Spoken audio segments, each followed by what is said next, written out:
A very good evening and welcome to UBC News Tonight with me, Sharon Kyomugisha, joined by Mugalu Mohammed. On sign language, we start off with the Prime Minister of Uganda, Right Honorable Nabanja Robina, who has said that the BUO Public University will coexist with Bulera Core PTC at the same location.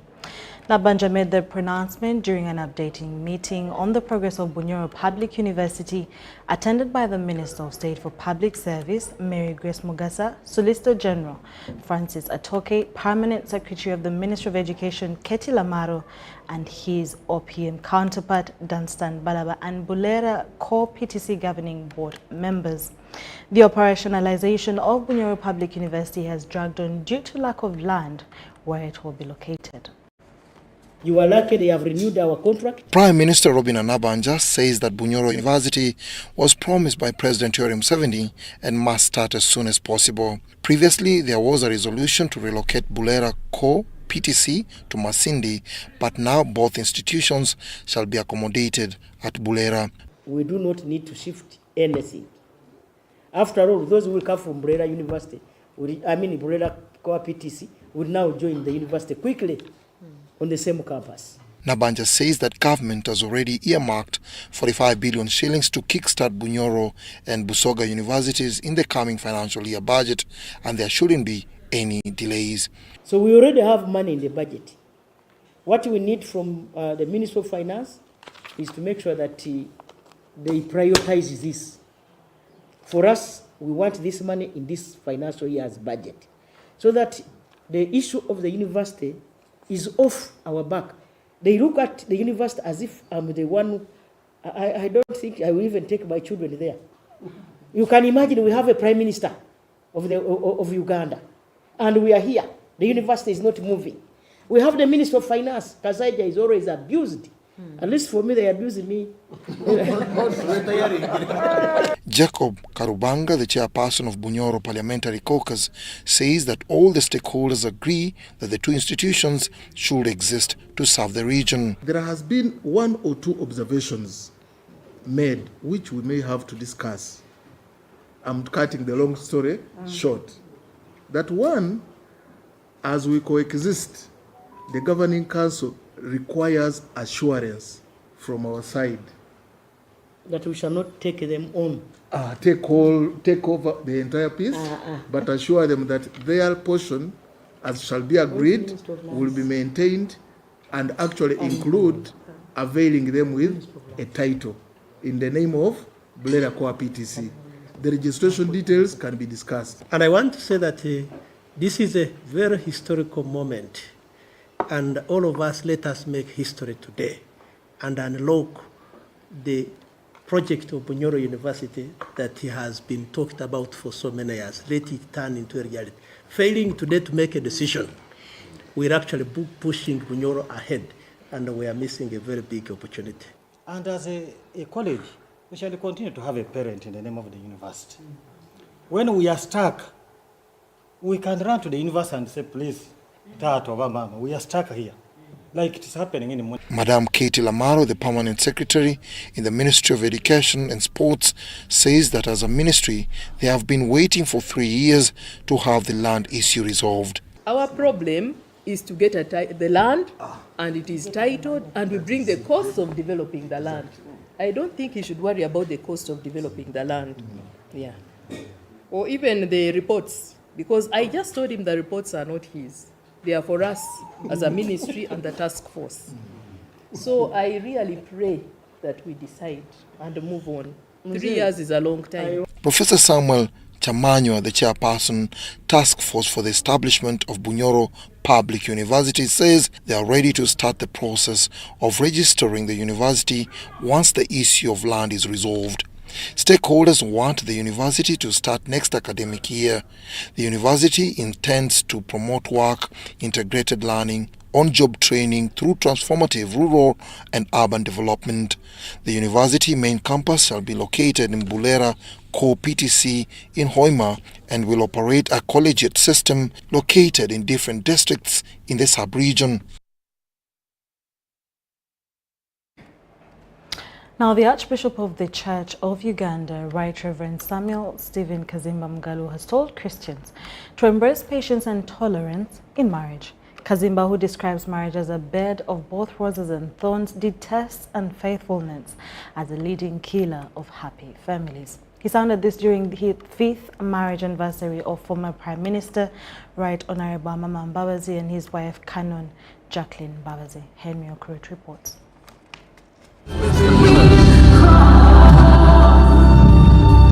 50 years ago, the Right Honorable Amama Mbabazis said I do to Canon Jacqueline Mbabazis. In reciprocation, she said the same.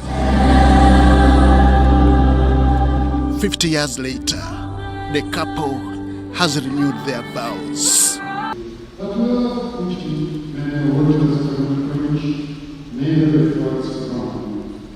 It is a renewed commitment of endless love for this gorgeous duo. It takes tolerance to have this achieved. It is painful to us as clergy when our children do the wrong thing. But I'm so grateful this afternoon that Right Honorable Amama, a son of a lay reader, and Canon Jacqueline, a daughter of a Reverend Canon, they are here to celebrate. They have done the right thing. Archbishop Kazimba Mugalu oversaw the event at All Saints Cathedral in Nakasero. To him, marriage is a journey, not a destination. They have gone through a lot of transitions in life. Hard times, which we have roses and thorns. Marriage is not an institution only for roses. There are thorns as well, and challenges. The milestone was graced by dignitaries ranging from religious leaders, politicians, business operators, and entrepreneurs. As a way of remembering this day, they contributed towards completing this cathedral, which is still under construction. Congratulations, Uncle, Mama, and Aunt Jacqueline. In celebration, my wife and I will recover the door, the cost of the door. 53 door. Thank you, Your Grace. I'll recover all the windows. Mbabazis would speak to the congregation, detailing how their 50-year-old journey has been. Presence is a gift we cherish deeply. Your love, support, and prayers have been pillars of strength for us, especially during the most trying times. Each of you holds a special place in our hearts, for you have journeyed with us, laughed with us, cried with us, and prayed for us. Your friendship and love have been a source of constant encouragement and have played a pivotal role in our lives. Not even the health challenges that he and his wife has experienced could stop their union. As we renew our vows today, we do so not just as an affirmation of our love for each other, but as a testament to the enduring strength of faith, hope, and love. This ceremony is not only about looking back on the 50 years we have shared, but also about looking forward to the future with God as our guide. This is what Mbabazis said before the couple retired to a reception at Serena, Kampala, where they treated their guests to a memorable welcome. Henry Okrut, UBC. Thank you so much, Henry Okrut, for the report. Now, Uganda People's Defense Forces, in a joint operation with the Democratic Republic of Congo, National Army FARDC under the 3rd Mountain Battalion have killed the Allied Democratic Forces ADF top commander known as Baghdad. Baghdad was put out of action by the 3rd Mountain Battalion Mobile Squad in Namside, northwest of Ituri province, where he has been hiding. Having been flushed out of Malika Valley in the North Kivu province last year, 2023, ADF Sprinter Group crossed northwest of Beni Town towards Erengeti, Commander Road in general areas of Mombasa. The joint forces continued to follow the ADF in areas of Tingwe, 16 kilometers from Erengeti Town in Ituri province.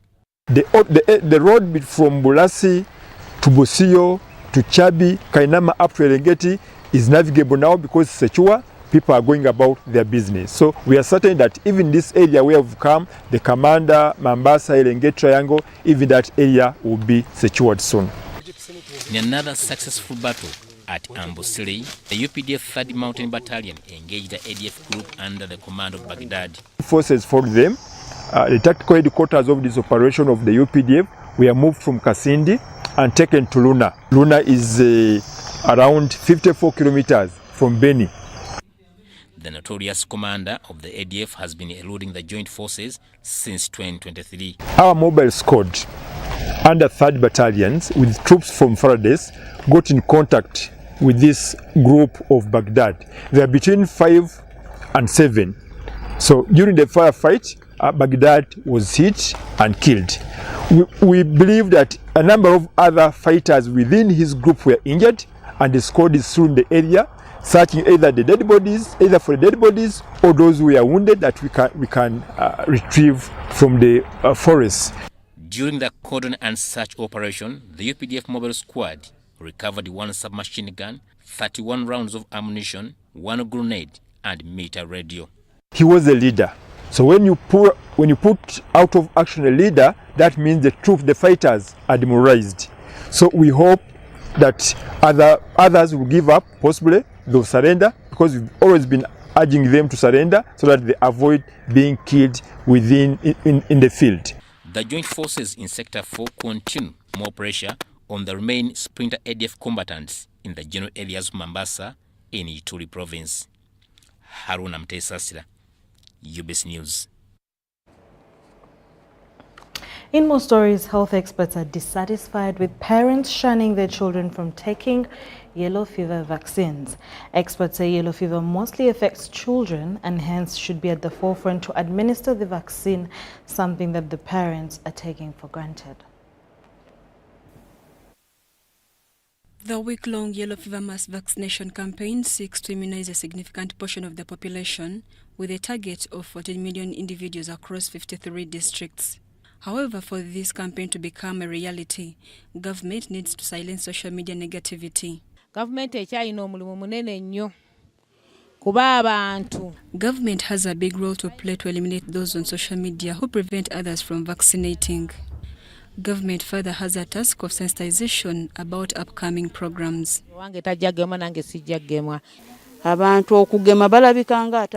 People seem to have politicized vaccination, which makes them believe rumors on social media. Like other vaccines, a person who administers the yellow fever vaccine is assured of protection for the viral deadly disease for their entire life. You take it once in life, so it's good once in life. Once you get your yellow card, it's over. If you feel you want to come back, you can come back for the booster dose. Yes, you can come for the booster dose. It is very safe. Just in case you get the yellow fever, you cannot be down like someone who didn't get the shot. You're going to move with yellow fever because your body is protected. You have a booster in your body. You cannot be down like someone who didn't get. However, health workers are bothered with parents who deny their children from acquiring the shot, yet they are the most prone should an outbreak occur. We shall not say that schools have cooperated to this exercise because a school will present 100 children out of 500 only for vaccination. This is largely because of their parents.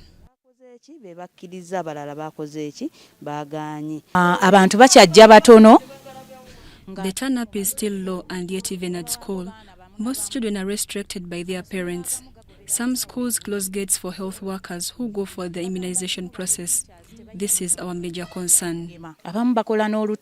Nevertheless, those that have received the shot applaud government for bringing such initiatives that protect human lives. Bannayuganda twegemese omusujja guno. Nkubiriza ne bazadde bannange abayina abaana temulemesa abaana bammwe kwegemesa. Teri nteekateeka ya gavumenti ejja ng'ezze kutta wabula okutuyamba mu bulamu bwaffe. Vaccination against yellow fever protects you as an individual against catching the disease for the whole of your life and also helps to prevent the disease from spreading further around the world. It should be noted that vaccination against yellow fever is one of the mandatory requirements to enter foreign countries. Mary Namkose, Mike Bakabulindi, UBC News. Thank you so much, Mary Namkose. Minister of State for Youth and Children Affairs, Balamba Tenyi, has joined members of Unity of Faith Ministry in Kayonza, Kimono Sub-County, Nakaseke District to celebrate his and General Muhoozi Kainerugaba's elevation by President Yoweri Museveni. Take a look.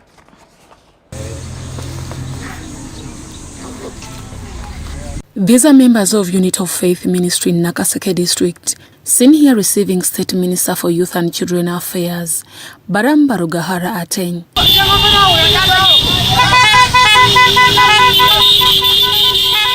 On their way to the main event venue to celebrate Balamu's appointment as minister and elevation of General Muhoozi Kainerugaba to CDF position, they conducted some community work. This is the spirit of patriotism, and this is what we do in PLU.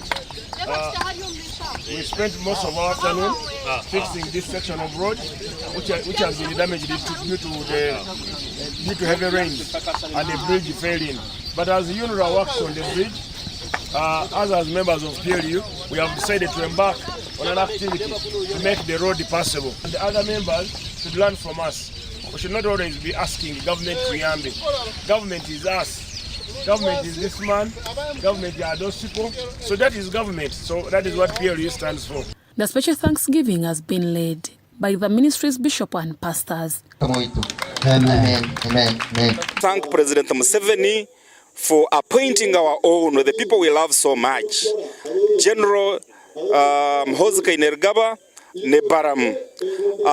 We really appreciate the President. Today is Thanksgiving and we join this to pray for them so that they can be able to serve us. Minister Balamba who also represented General Muhoozi Kainerugaba at this event, asked the local communities to embrace development. Encourage these residents of Kinoni Sub-County to embrace all government programs to get out of poverty. I gave them an example of the 9 villages which surround the President's home in Chisos. Those villages have been transformed from one cow. The person was given 1 cow. Now that person from 1997, as I speak now, people are earning in 10 million, 20 million every 6 months. The communities here presented to Minister Balam challenges of limited access to better health, education services, among others. Which has been having some kind of deficiencies in terms of service provision. The roads, the schools, the health services, but we are very sure that with Baram coming to the area and with General Muhoozi, we are really covered. With the supporters of MK, we are very excited. So, nashanga haramuwa na primary 6 na primary 7, but on discussion shahina. You can imagine for their security, so shaba government ehudeshonga yabantaba babatera hakashomero kabana. Apart from the celebrations, the community donated over 10 heads of cattle to Minister Balamba and General Muhoozi Kainerugaba's presentries. Deborah Namamonde, Bulindi, UBC News. In more stories, His Majesty, the Kabaka of Buganda, Ronald Muwenda Mutebi II, has delegated Nalinya Agnes Nabaloga to flag off runners at Mengo Palace tomorrow on Sunday, 7th April 2024 for his birthday run. This has been disclosed by Buganda Kingdom Katikiro Charles Peter Maiga in a press conference held at Bulange Mengo Maiga says that the Kabaka is abroad for medical checkup and is in good health condition, thus urging the public to remain calm and also participate in big numbers in Sunday's birthday run.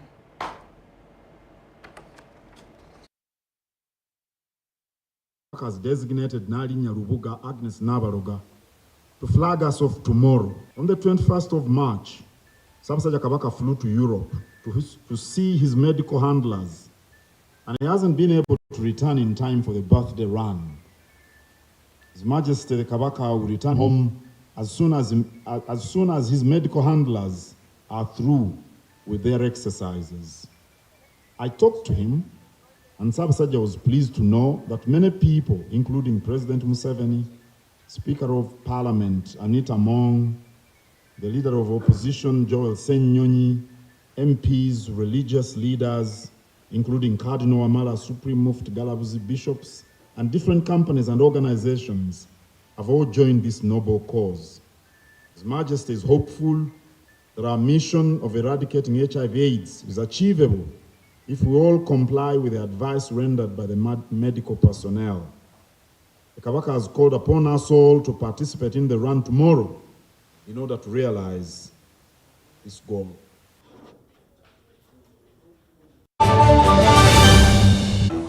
Fred! Osmosis. Freddy! Fred Dollar, my boss, CEO Inojo, the general of generals, the conqueror of conquerors, the first and the final, the sky above the skies, the promised land, the terms and the conditions, the international king crocodile, the source of the Nile. I don't have money today. Just take a polite loan of 200k to stock on my shop. The signs and symptoms of success. The bank commander, not the bank teller. Why hassle for a loan when you've got MTN Momo? We're sorting. Use the Momo app or dial *165*5# for all quick loans. Choose from the different loan options from our partners and get one that works for you. Together, we're unstoppable. Have you packed more with Harbour jelly and Harbour fog? Yes, we packed. It will protect your skin from skin rashes. More with pack. It is a new improved more with Harbour jelly. So soft and smooth. It is a more with Harbour jelly. Tell me, kids, the sense. Any irritations? No more rashes and irritations. Movit Herbal Jelly and Herbal Soap is rich in natural herbs for a smooth and glowing skin. Movit, all day confidence.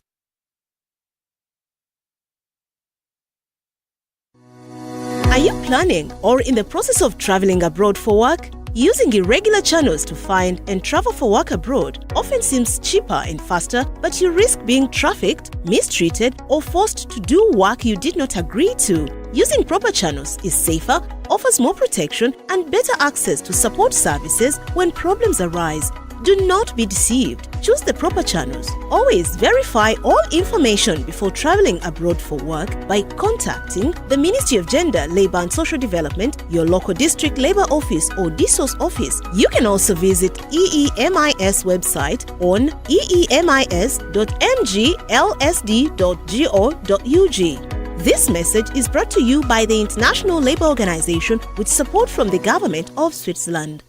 Attention everyone, the Ministry of Health has planned to vaccinate all persons aged 1 year to 60 years old to protect them against yellow fever disease. The mass vaccination will take place in 53 districts in these regions: Kampala, Buganda, Teso, Ankole and Karamoja. Vaccination is free and available at all government health facilities and outreach posts in these regions. The vaccination campaign will take place from April 2nd to April 8th, 2024. The vaccine is safe, effective and free of charge and has been approved by World Health Organization and Ministry of Health. This message is from Ministry of Health with support from Gavi.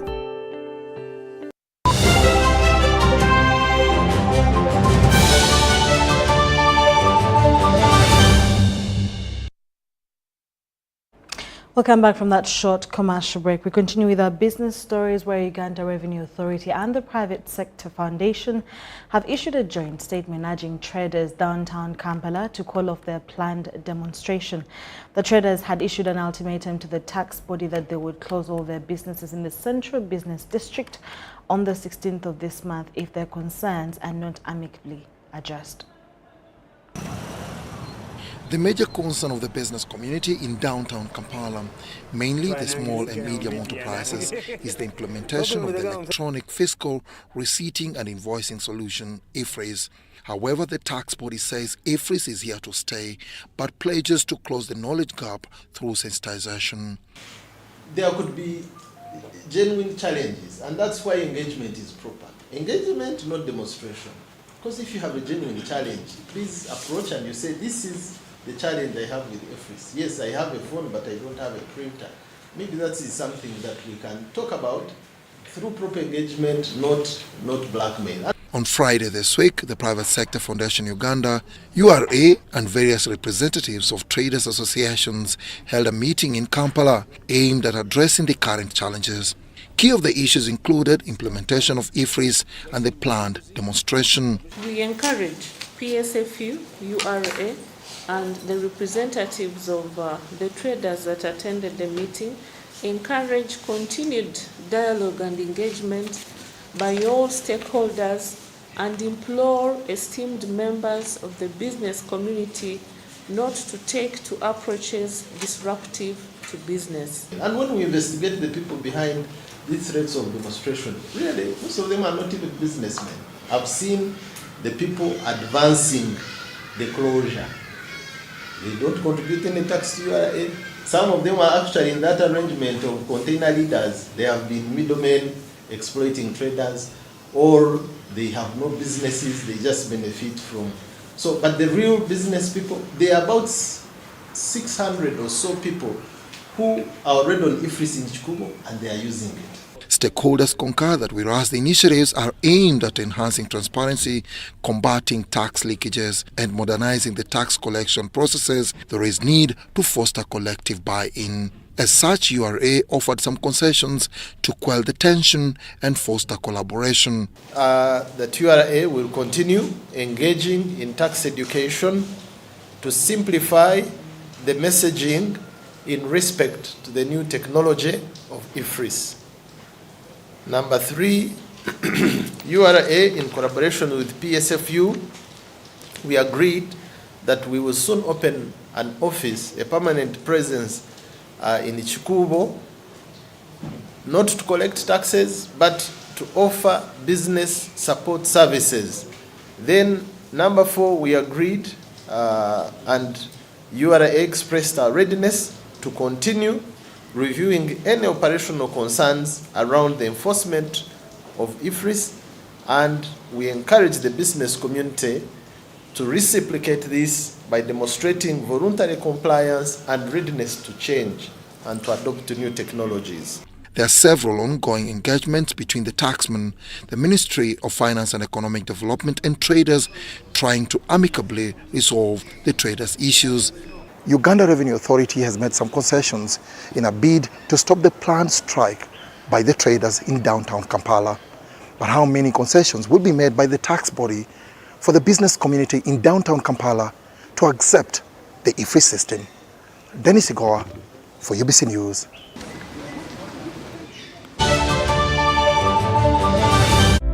Ebiseera by'okuzzaayo abaana mu masomero tebiteekwa kukaluubiriza n'akatono. Eno kusimba nnyiriri mpanvu kano kalipagano ka bidduka.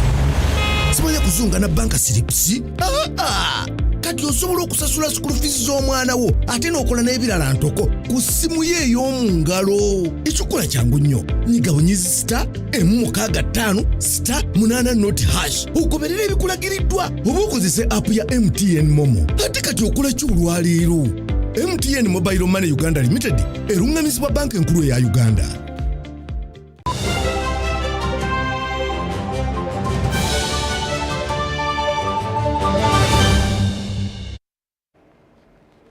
Thank Thank you so much for still watching UBC News Tonight. In our sports stories, Uganda's under-16 women's football coach Charles Ayeko has taken his players through the fast training session. The session at Luzira Prison Ground is in readiness for the inaugural UEFA under-16 Friendship Tournament in Turkey. John Bansentemo has a detailed report on this story. This tournament, that is a brainchild of Union of European Football Associations to grow women's football, will have 8 teams, with Uganda in Pool B alongside China, Wales and Paraguay. Coach Ayeko has taken his players through the initial paces. The fitness levels are good. Now we are going to focus on the system, playing system, and I think we are good to go because like the FIFA president is always telling people, we are trying to build a strong crested crane, and this is where we are supposed to start. So for me, we are on the right track.